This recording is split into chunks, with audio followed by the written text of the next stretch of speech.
So I'm working on the electrical now, and I've got all the boxes in place where everything's going to go. You have to pretty much plan out where you're going to need everything. Also run a few extra lines as well. A few extra auxiliary lines. We've got some DC wire here and some 12-2 copper. This was $109 at Home Depot, so it's really expensive for that.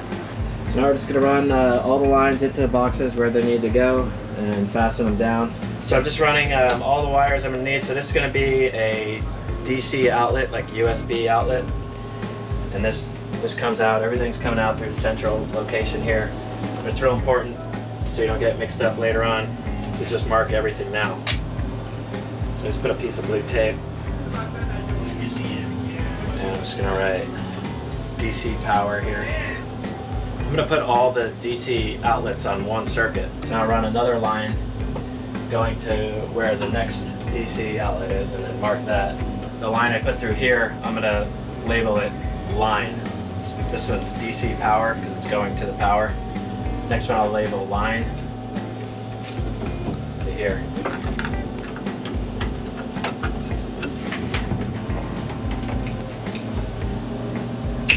So this is the wire coming from the light switch going up to the first light.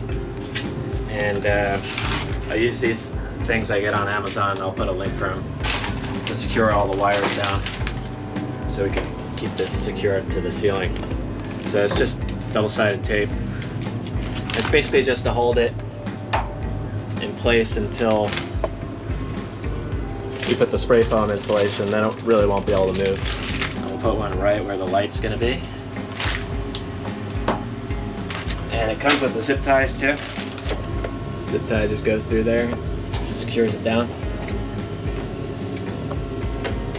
So I'm not going to tighten this down all the way yet because I might run another wire for something else through there. And then once I have that, then I can tighten it all the way down. And what I like to do is just make a loop like this and then go to the next light. This will be the last one in the line, otherwise I'd make another loop and we'll just cut it here. So the reason we make the loop is when it comes time later on after the ceiling's up and everything to install the light, we'll just snip this and then connect the 2 positive, the 2 negative to our light. That way it'll be on the same line as this one. Here's where our solar cables are coming through, and we're just gonna run these like that, straight through, and bring everything down right through there. I have some of this stuff that I'll put a link for in the description. Anywhere where the wire is going to be rubbing against metal, I'll cut some of this, and this kind of wraps around the metal and creates a protective rubber so it won't damage the wire. So this is what it looks like when it's on there. So this will protect these wires if they're rubbing. And I kind of slide it up where it needs to go. Press it in like that. And of course I could add another piece over here, but this wire is actually going to be secured up like that, so I don't think I need one here. And then where the wires come through over here, we'll do the same thing. I'm going to install this thing here. I'll put a link for this. This is for the shore power. So we're just going to make a pilot hole right here. And then we'll just drill it straight through from the outside. And that'll give us a way to charge the batteries with shore power.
This is the battery monitor I like to use, and I'm just gonna run the cable for it right now. I'm not gonna install the battery monitor now, but I'm gonna run the cable through there and come out right next to that outlet up there.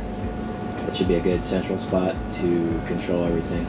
And then we'll just put some tape over the ends of these wires just to protect it. Also got my AC outlets coming through here and my solar wires. So you can kind of see what I did here for the lights. I just made like a loop, and the rear 2 will be on that switch, and the front 4 will be on a switch on the cabinet here. So I have all the wires just coming out here.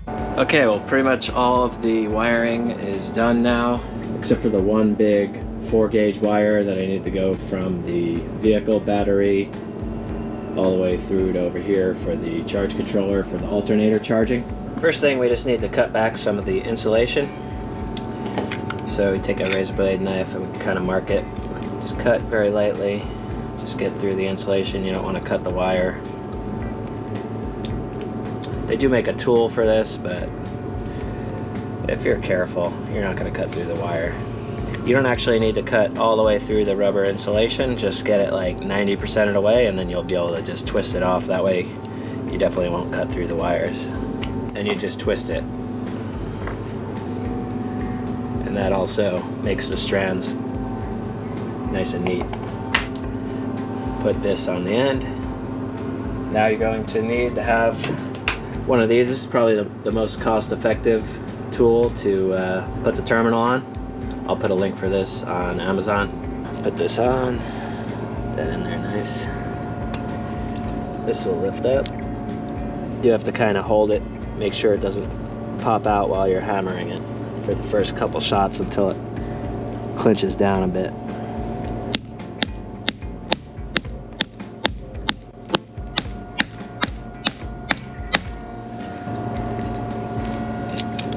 There you have it. That should be a nice gas tight seal, and the terminals come with the rubber insulation, and I'll show you how we put that on. So the little insulation thing just slides over that like so. Make sure you don't cover any part of the terminal where the bolt will be going through. Right about there is perfect. Get yourself a lighter and you can just melt it down and shrink it.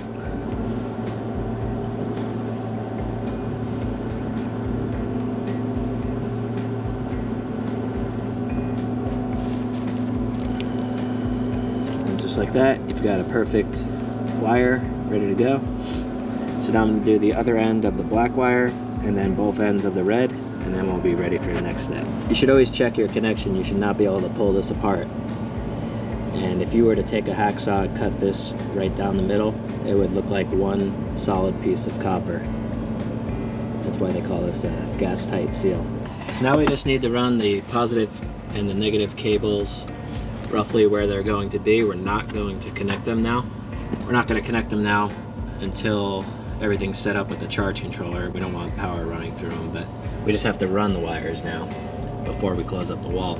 It's going to come through here like this, and then I'm going to try and take this panel off here. I'll show you from the other side. So the wire is going to be under this foam thing, and it's going to go behind here. And what I'll need to do, so it makes this turn here, is just take the Dremel and just take a bit of this plastic off. Quick update, I just used the Dremel here, made a little notch here, and a little notch here. So now when I run the wire through, it should fit. This is going to go right in there, like that. And then I'll need to feed it through further, obviously, but this will end up looking like that. So you might see a little bit of the wire right here, but I could probably cover that with something later on. And here you're not going to see it at all because the wall is going to come out like that. So now I need to just feed it through a little bit further. Same with the negative wire. I removed this panel here so that I can remove this panel here. and that enabled me to run the wire right through the channel where the stock wires are. So it's the positive here. The only alteration I needed to make was I had to cut this little piece of plastic off with the Dremel right here so that the wire can fit right in here. And I'm gonna get it all tucked in and everything neatly. That should be good for the positive.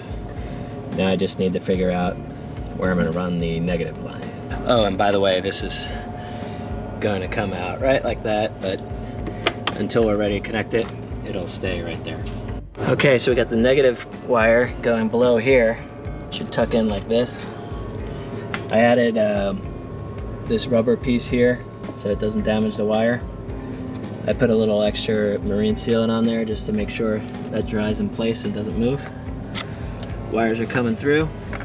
Got our positive right here, and the negative is going to reach to over there. And then of course we'll take these off for now. Maybe leave it like that until we're ready to connect everything. But we should be ready to close this back up and just make sure everything fits. So as you can see, you can't see the wires at all up front. Everything's tucked away clean. And I'll show you the back. So here at the back, like I said, this will be covered up when the wall goes in. And I'll figure something out later here to cover that. And the wires are going to run behind the wall.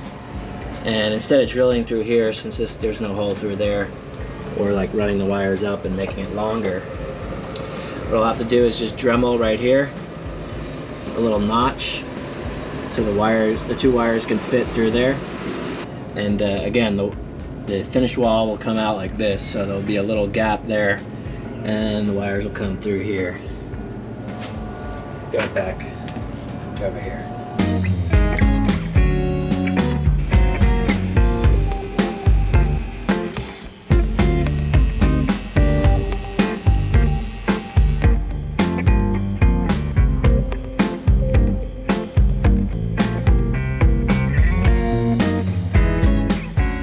Okay, now that's in, everything's completely finished with the pre-wiring. So this is how I ran it. I used those little zip tie things that I've shown before, and it's coming through here. Like I said, the wall will come out to pretty much cover that, and the finished floor will go over that. I added everywhere the wire's coming through, I added the rubber protecting thing, and I have everything zip tied up against the wall, so when I'm driving in screws to put the walls in, I won't hit one of those wires. And we're just coming out over here. That's it. All the pre-wiring is done. So we won't touch the wires again until after we spray foam, insulate, and close all the walls, and then we can cut back to the wires. And I just have everything zip tied tight up against the wall, so it'll be out of the way for the insulation to go in, the foam insulation. And once that dries, everything will be held in place nicely. So that'll be it for this episode. Please like and subscribe, and also don't forget to hit the notification bell, because that's the only way you're going to see the next video. And I'll see you guys next time.